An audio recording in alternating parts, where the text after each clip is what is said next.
इस टॉपिक में जानेंगे साथियों तहसीलदार और तहसीलदार न्यायिक और नायब तहसीलदार ये क्या होते हैं, इनमें अंतर क्या होता है, इनकी पावर और शक्तियां क्या हैं, ये किस प्रकार के केस सुनते हैं और किसकी कहाँ अपील की जाती है, ये जानना बहुत ज़रूरी है। क्योंकि जब भी आपका कोई खेती संबंधी मैटर होता है तो आपका तहसील में ही जाता है। तहसील जो कि एक रेवेन्यू कोर्ट होता है। ठीक है, देखिए जैसे मान लीजिए आपका कोई प्लॉट का मैटर है, घर का मैटर है, ठीक है, या किसी मैरिज होम वगैरह का मैटर है तो वो जाएगा डिस्ट्रिक्ट कोर्ट में। ठीक है, मोटरसाइकिल का मैटर डिस्ट्रिक्ट कोर्ट में। ठीक है, आपराधिक मैटर डिस्ट्रिक्ट कोर्ट में जज सुनवाई करेंगे। लेकिन साथियों यदि आपका खेत का मैटर है तो खेत का मैटर जाता है तहसील में। ठीक है, तो हाँ, तहसील में उस खेत संबंधी मैटर को कौन सुनते हैं? उन्हें सुनते हैं तहसीलदार, तहसीलदार न्यायिक, नायब तहसीलदार। इसलिए आपको जान लेना बहुत ज़रूरी है कि ये क्या होते हैं। ठीक है, तो चलिए शुरू करते हैं। एक चीज़ और, यदि आप कोई भी लीगल एडवाइस लेना चाहते हैं ले सकते हैं। कॉन्टैक्ट नंबर वीडियो की डिस्क्रिप्शन में दिया गया है।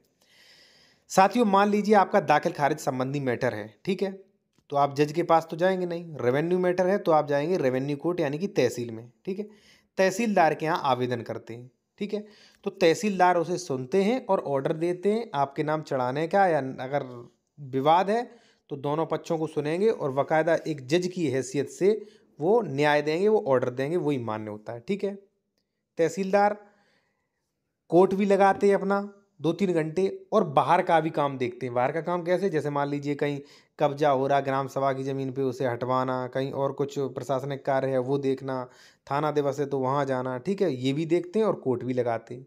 इसके बाद रेवेन्यू में बहुत अधिक मैटर हैं, क्योंकि दाखिल खारिज से संबंधित, कहीं वसीयत संबंधित, कहीं धारा 67 के मैटर बहुत है।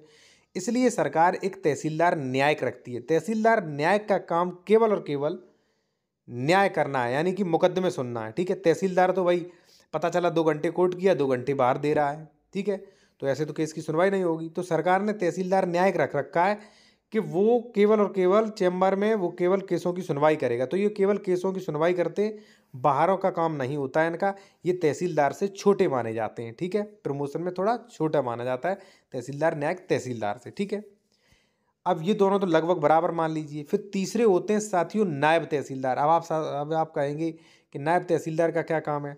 तो देखिए, नायब तहसीलदार परगना के हिसाब से होते हैं। जैसे आपकी तहसील में 2 परगना है तो हो सकता है 2 नायब तहसीलदार हों। ठीक है, तो जैसे मान लीजिए एक परगने का 2 परगने का तहसीलदार है, तो जैसे मान लीजिए किसी परगने का कोई मैटर है, तहसीलदार भी सुन सकता है। अगर तहसीलदार चाहे तो थोड़ी फाइलें नायब तहसीलदार को ट्रांसफ़र कर देता है और तहसीलदार न्यायिक को।